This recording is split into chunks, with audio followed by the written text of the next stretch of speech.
Hello everyone, welcome to Lukman IAS. Today we are going to have the Hindu analysis of 4th May 2021. So let us see which are the important articles in today's The Hindu newspaper. Yes, these are the important articles for mains purpose and for prelims purpose. Let us take overview of all these articles first. A One Health approach that targets people, animal. So on page number 6 editorial page, this particular article is talking about there is need of one health approach. So in this article we are going to understand what do you mean by or what do you understand by one health approach. Along with that, the present situation in India or the present status in India regarding this one health approach and the future path, we can say what more needs to be done. Along with that, the next article for mains related, underreporting does hurt the COVID-19 fight. So from governance and COVID-19 perspective, again on page number 6, this article is talking about the underreporting of infection cases, COVID-19 infection cases, as well as the deaths happening due to COVID-19 infections in India. So how it is impacting the real problem, or we can say that the projection of all these cases into the models, mathematical models that are there, and accordingly which help us to fight this COVID-19 pandemic. Okay, so from this aspect we are going to understand the importance of this appropriate true reporting of infections, along with that death rate. Next, 7 Myanmar refugees can approach United Nations Human Rights Council, Commission.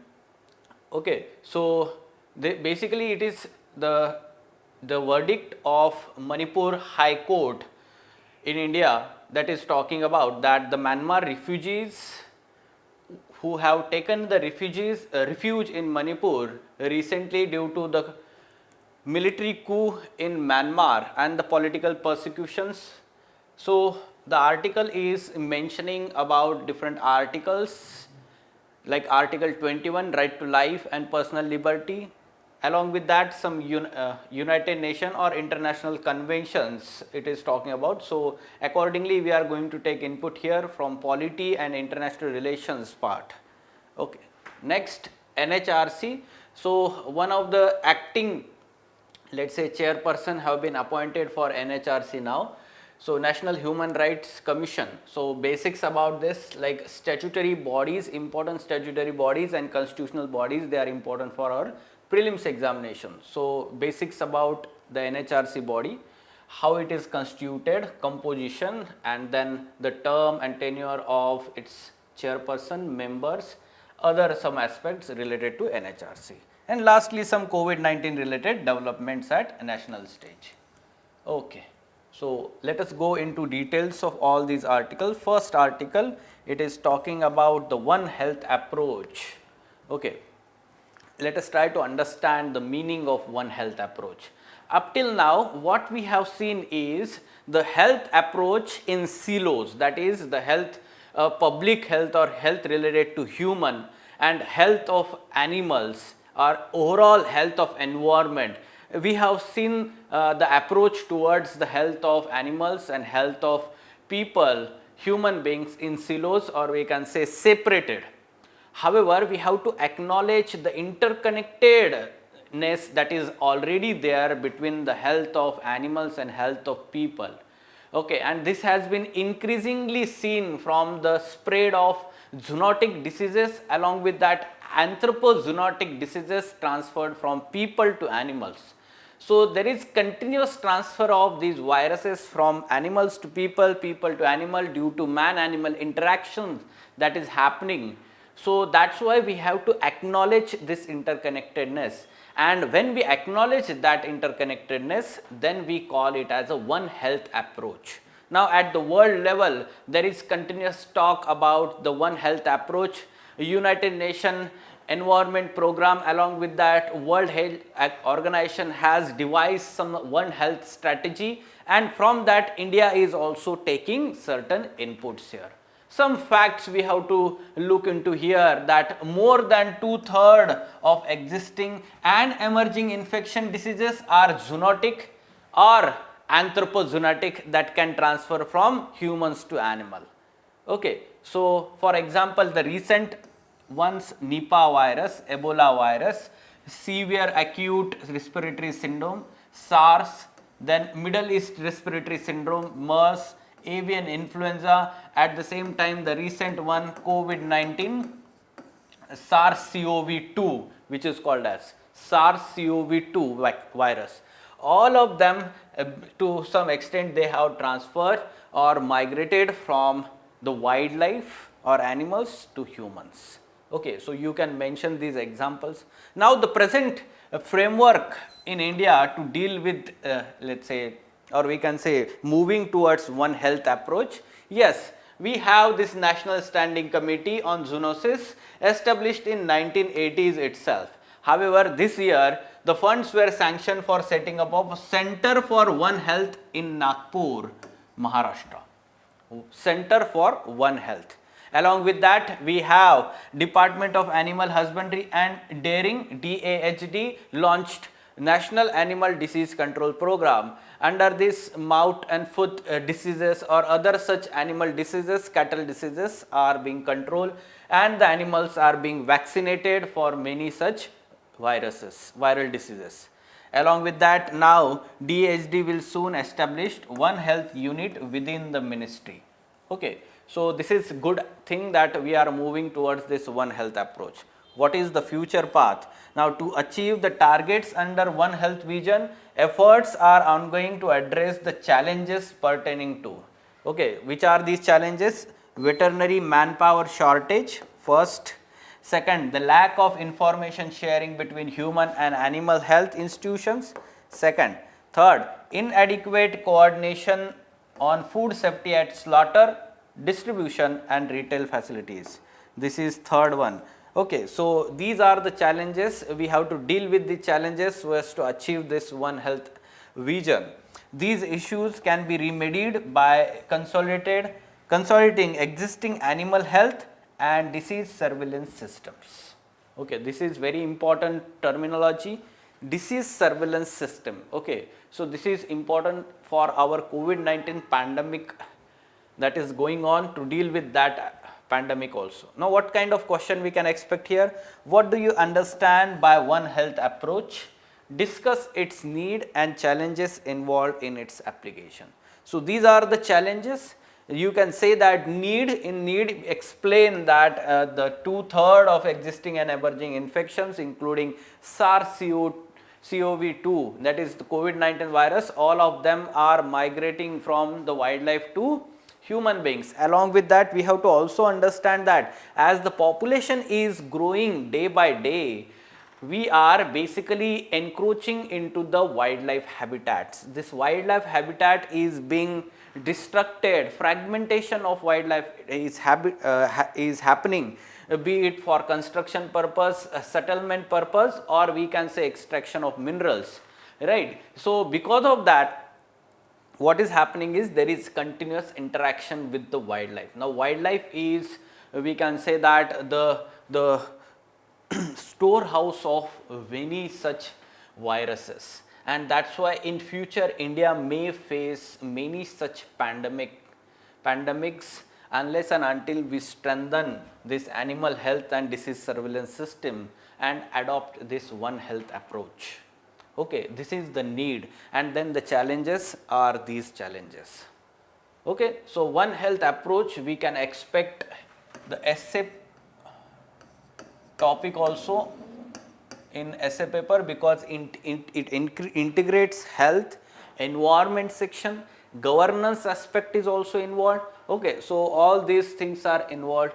So, we can expect the essay topic also. Along with that, GS2 paper, HRD, human resource development, which includes health, along with that governance aspect. Okay, yes.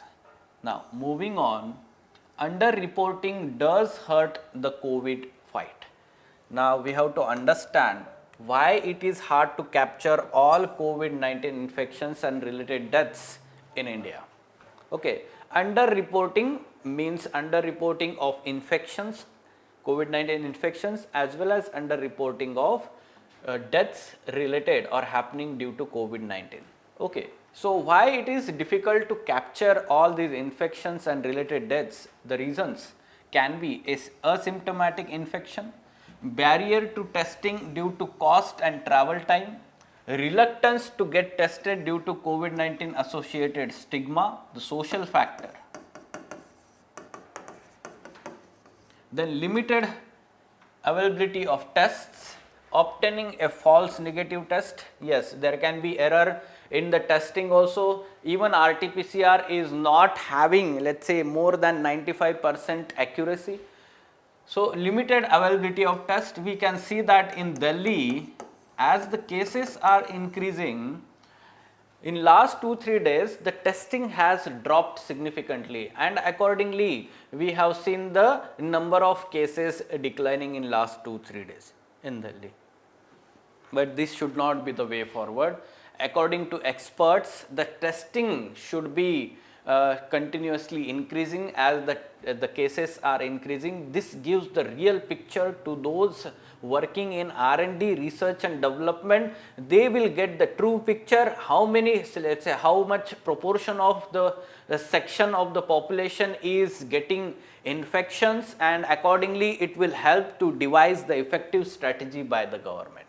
When we are talking about the related deaths, can be, let's say, deaths happen outside the healthcare facilities, at home, they can be missing. Here, post COVID-19 deaths where cause of death listed as pre-existing comorbidity such as heart disease or kidney failure. So these may be the reasons under reporting of deaths. Along with that, India has poor and delayed infrastructure for reporting deaths. This can be one of the reasons. Along with that, when we are talking about the infections, one of the reason can be lack of adequate testing, could be one of the causes of missing infections. Here we talked about this, limited availability of tests.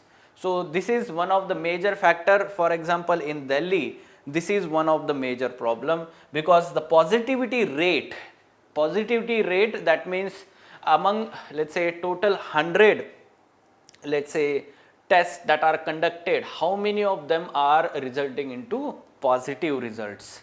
Okay, so that is positivity rate is still high, though we are having less number of tests. Okay, this shows that the higher infection rate in the society. The analysis, very good analysis is done here. Important statements: what proportion of people die from infection is very important quantity, as it allows us to know how dangerous disease is. The relevance here is of COVID-19. Okay.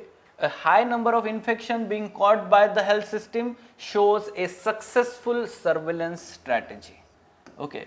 So that means though number of, let's say, people are getting infected are more, that means this is good disease surveillance system. That means under this system we are understanding that these many people in the country are getting infected, and accordingly the health infrastructure can be ramped up. Knowing the truth is better for both public and policy makers to gauge the true state of the pandemic. Now this is very, very important. The people can be, let's say, the people are afraid at present, they are in a panic situation, and therefore here the true numbers regarding COVID-19, be it infection, be it deaths, they should be communicated to the people, and even the policy makers. It is important for them to be well prepared towards or tackling this situation. Okay, so that's why for both it is important. Along with that, the policy makers needs to be communicate with people regarding this situation. Future path, what should be the way forward? We can cross check under reporting of infection directly with sero surveys carried out in India. So this will ensure that the infection rate, whether infection rate is in line with the testing that was carried out and the positivity rate. Okay, so sero surveys are let's see, basically checking the antibodies among the people randomly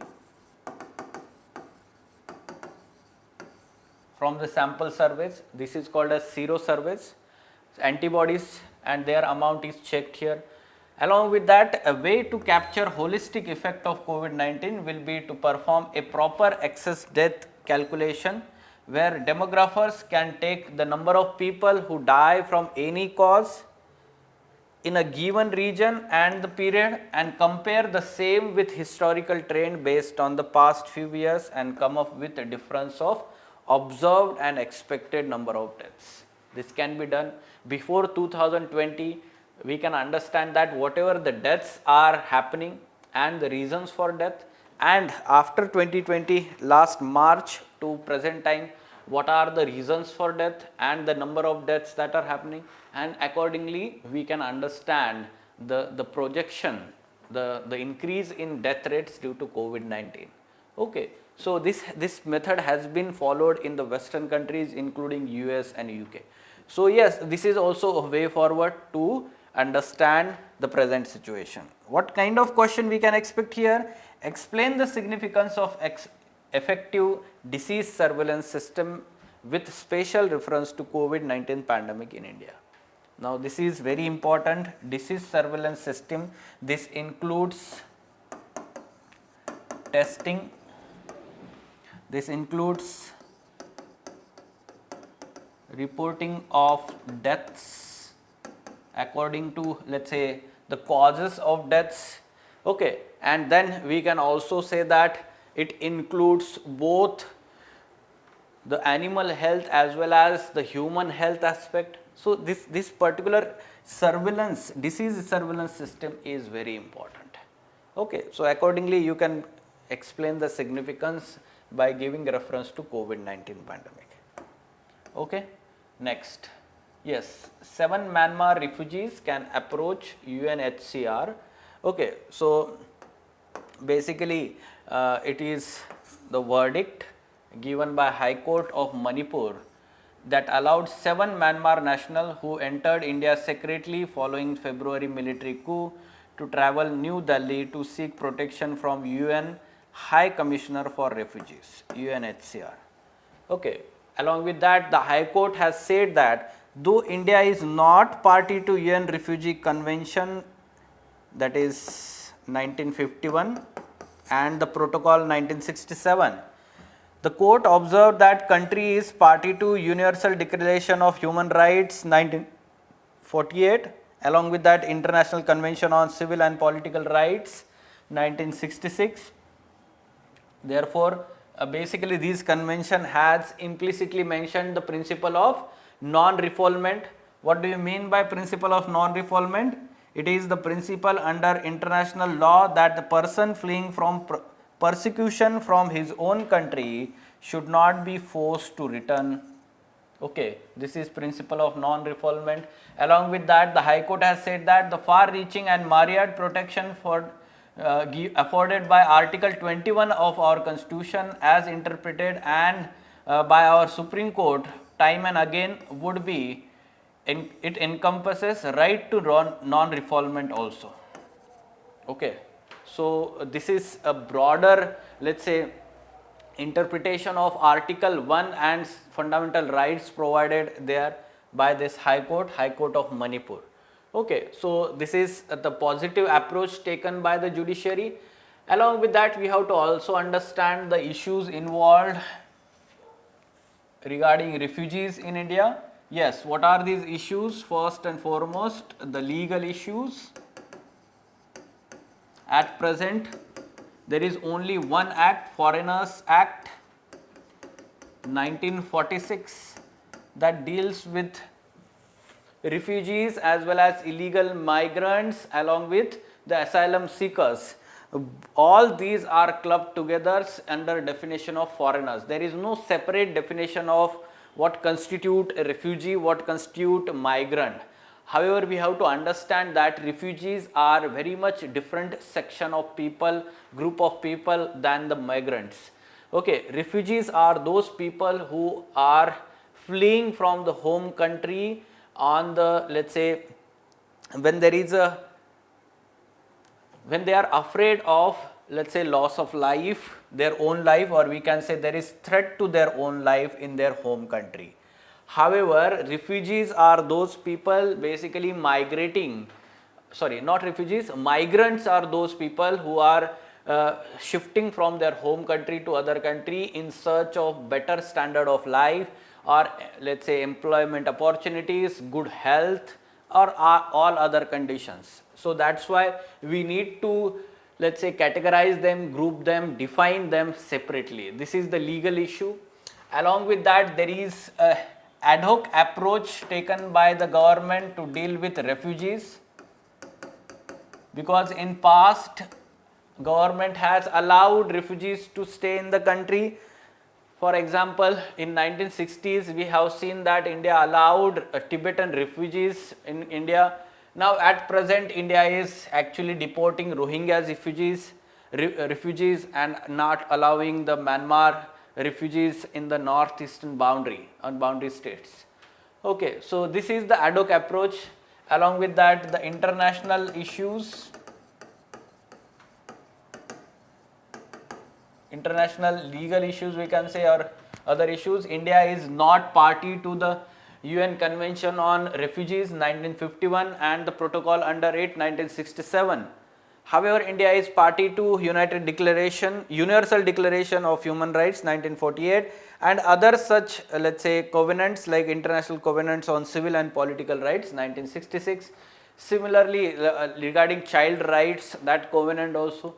So basically these international conventions, this Universal Declaration on Human Rights implicitly mentioned about the principle of non-refoulement. So that's why it is being said that India should adhere to this non-refoulement principle.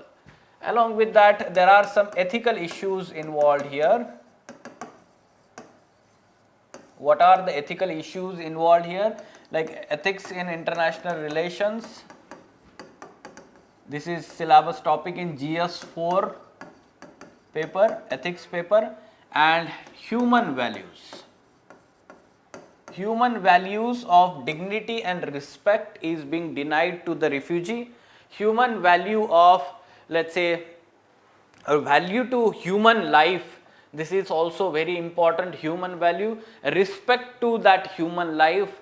So the non-violence, compassion, empathy, these are the human values involved here, and they are being denied to these people. Okay, so that's why we can understand some ethical issues are involved here. And along with that, yes, India has some traditional ethos, like for example Vasudhaiva Kutumbakam, Atithi Devo Bhava, universal brotherhood, and accordingly India should accept these refugees, provide them certain basic rights, basic services. These are the issues involved when we talk about the refugees here. Yes, we will have follow up on what further action will be taken by the government regarding these refugees. Fine? Okay. Now, Justice Pant named acting chief of NHRC, National Human Rights Commission. So that's why it is in news. So basics about NHRC, this is a statutory body, not a constitutional body, established in 1993 under this Act, Protection of Human Rights Act 1993. Basically it is watchdog of human rights in the country. Composition, it is multi-member body consisting of chairperson plus 5 members. This is very important information, 1 plus 5, because yes, this is changed. Earlier it was 1 plus 4, 1 chairperson and 4 members. Now this is changed, chairperson and 5 members. Yes, the qualification, chairperson should be retired Chief Justice of India or Judge of Supreme Court, and the members should be serving or retired judges of Supreme Court or a serving or retired Chief Justice of High Court. This is first one, this is second one, and 3 persons, at least among them 1 woman having knowledge or practical experience with respect to human rights. So total 5 members, their qualifications. In addition to these full-time members, Commission also has 7 ex officio members, 7 ex officio members.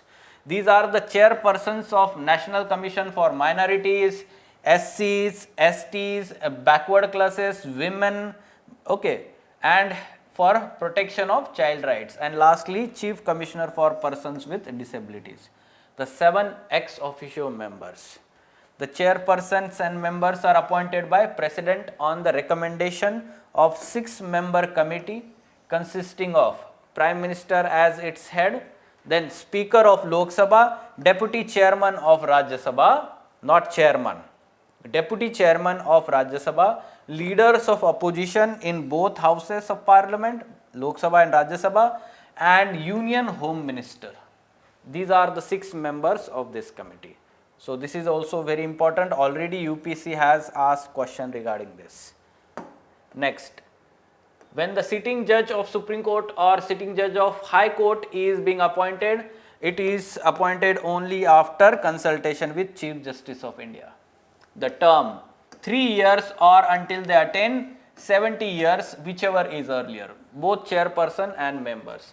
They are eligible for reappointment to this same position. However, after their tenure, chairman and members are not eligible for further employment under central and state government. That is other employment. They are eligible for reappointment to the same post. Removal, the president can remove the chairperson and other members on the following circumstances.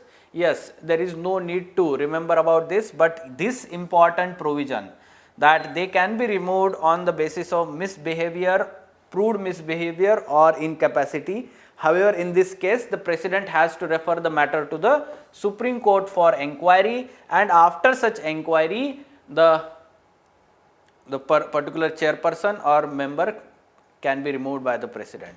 Salaries, allowances and other conditions of service, both chairman or the members are determined by central government, not by president, not by parliament, but by central government. Okay.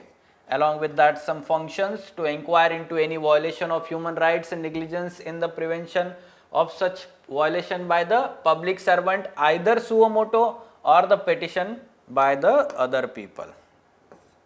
So it has basically suo moto powers. To intervene in any proceeding involving allegations of violations of human rights pending before a court. To visit jails and detention places to study the living conditions of inmates and make recommendations thereon. To study the treaties, international treaties and international instruments on human rights and make recommendations for their effective implementation. Yes, its headquarters is in Delhi and it is vested with power to regulate its own procedure, or it has basically the judicial character in its proceedings. Powers of civil courts are given here. Along with that, there is one limitation. The commission is not empowered to inquire into any matter after expiry of 1 year from the date on which the act constituting violation of human rights is committed. The commission are, let's say, mainly recommendatory in nature. It has no power to punish the violators of human rights nor award any relief, including monetary relief, to the victim. Its recommendations are not binding on the concerned government or authority. That means it can only recommend the punishment or recommend the compensation, not award directly. Along with that, it submits its annual or special reports to central government or to the state government concerned. Fine. So what kind of MCQ we can expect here? Yes, regarding NHRC, consider the following statements.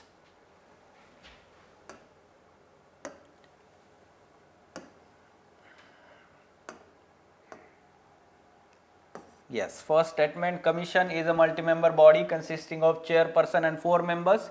This is incorrect statement, not 4 members, rather 5 members.